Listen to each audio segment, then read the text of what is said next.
नमस्कार। आज हमारे साथ हैं संजीव। संजीव जो कि अमरपाटन तहसील जिला सतना के रहने वाले हैं। संजीव के पिताजी श्री विजय पांडे जी एक शिक्षक हैं, माता जी गृहिणी हैं।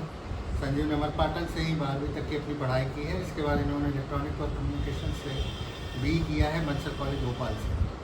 संजीव के साथ खास बात यह है कि संजीव 2013 में डिप्टी जेलर, 2014 में डीएसपी, 2015 में फिर से डीएसपी और 2016 में डिप्टी कलेक्टर सेलेक्ट हुआ।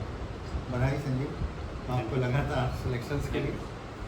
संजीव, क्या कहेंगे आप? अमरपाटन बहुत छोटी सी जगह है, वहाँ से निकल के आपने सिविल सर्विस की तैयारी की, क्या कहना चाहेंगे? सिविल सर्विस की तैयारी के लिए जैसा कि चाहे कि छोटी सी जगह हो या बड़ी जगह हो, वो मायने नहीं रखती है। स्टूडेंट की जो अपनी लगन है और मेहनत है, वो चीज़ सबसे इम्पॉर्टेंट होती है।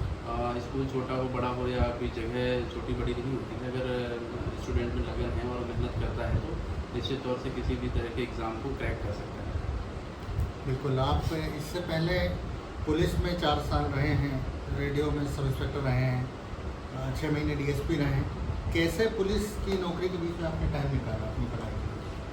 मैं 2012 से 17 तक सब इंस्पेक्टर था रेडियो में भोपाल में।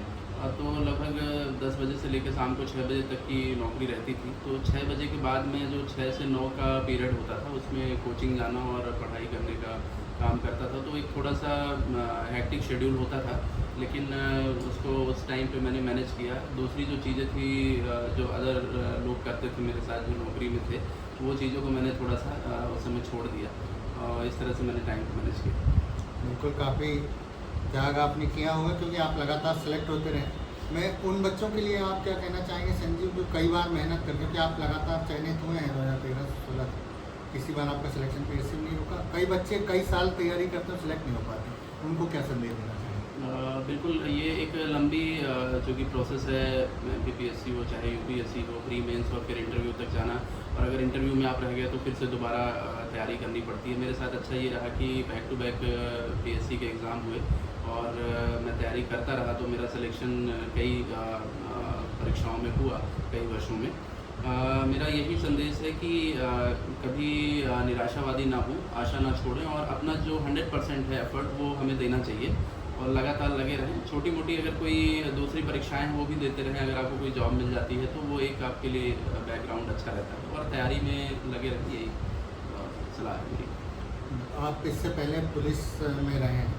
पुलिस और रेवेन्यू दोनों ही बहुत महत्वपूर्ण सर्विसेज हैं। आईएएस आईपीएस जैसा सेंट्रल सर्विसेज में भी सबसे मायने रखती है।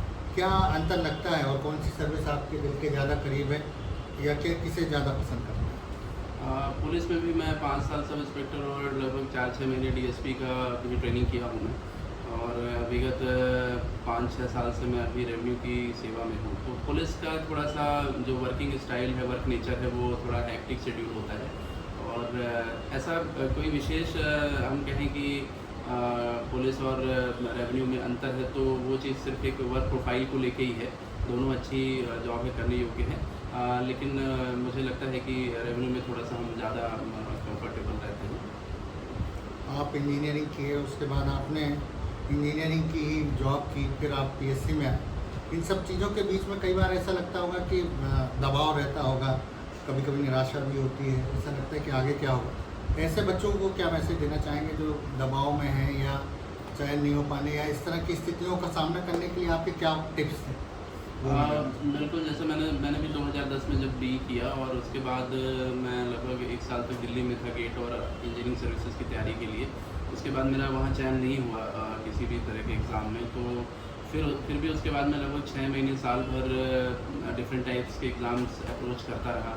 फिर लगभग मैं 4-5 साल सब इंस्पेक्टर भी रहा। तो कई बार ऐसा होता है कि ये बड़ा एग्ज़ाम है, इसमें निराशा होती है, लेकिन हमें ये ध्यान रखना चाहिए कि चूँकि बड़ा एग्ज़ाम है तो हमें थोड़ा समय लगेगा, बस अपना होप और अपना मोटिवेशन बनाए रखें। आपके बारे में संजीव, लोगों का इस तरह का मानना है और आपके साथ काम करने की वजह से और बाकी लोगों का कि आप एकदम डेड ऑनेस्टी जिसको कहते हैं, उस तरह के सिद्धांतों का पालन करते हैं, एकदम निष्ठा और ईमानदारी से अपनी ड्यूटी करते हैं, तो काफ़ी कठिन रहता होगा। कैसे मैनेज कर पाते हैं?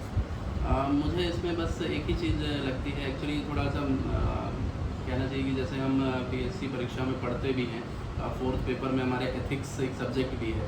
तो जो एथिक्स में सारी चीज़ें हैं, इंटीग्रिटी है और दूसरी चीज़ें हैं जो हम पढ़ते हैं। तो अगर हम पढ़ने के बाद और हम ही एज अ पब्लिक सर्वेंट उस चीज़ को अप्लाई नहीं करेंगे तो वो शायद हमारी जॉब के साथ में जस्टिफिकेशन नहीं होगा, जस्टिफाई नहीं होगा। तो अगर हम ईमानदार रहते हैं तो निश्चित तौर से वो एक अच्छी बात है। कई बार इसमें दिक्कतें आती हैं, कई बार जो एक्सटर्नल इसमें प्रेशर रहते हैं, लेकिन हम अगर चाहें तो हम ईमानदार रह सकते हैं। बिल्कुल संजीव, बहुत बहुत शुक्रिया आपका हम लोगों के साथ बात करने का, थैंक यू। और आपको अपने उज्जवल भविष्य के लिए बहुत सारी शुभकामनाएं।